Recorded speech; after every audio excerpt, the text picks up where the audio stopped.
Hello and welcome to this episode of You and Your Kids in a Digital Age. In this episode, I have with me Faith, who will be sharing with us some of our concerns as regards kids and parents raising kids in this digital dispensation. Faith will be sharing with us our concerns and also the basic recommendations that she has for parents in helping them navigating this challenging time in which our kids are becoming more exposed to digital content and also digital devices. Thank you for staying tuned.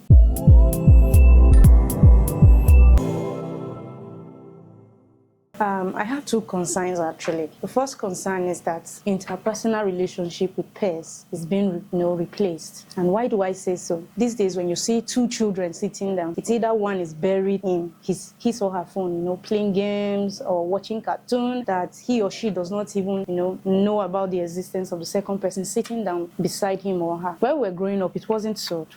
We played with our mates, after school, we looked forward to those plays. We had conversations.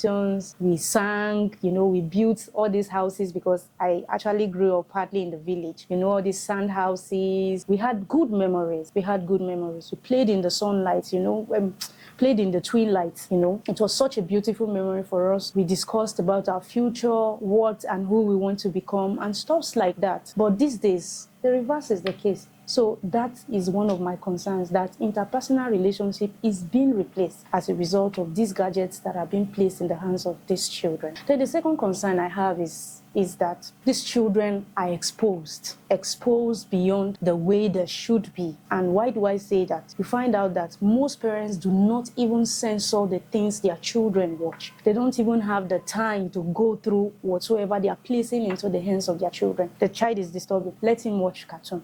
He's disturbing. Give him his tab. Let him play game. Yes, while these are loving attitudes by parents, however, I feel most at times these children are being exposed to knowledge that they shouldn't be exposed to. Some of them, it is in the midst of things like that they begin to surf the internet, looking at naked women, naked men, and these begin to form images in their head. Some of them, they get themselves into a whole lot of things that are unheard of as a result of early exposure to gadgets, to devices. So this has been my concern over the year.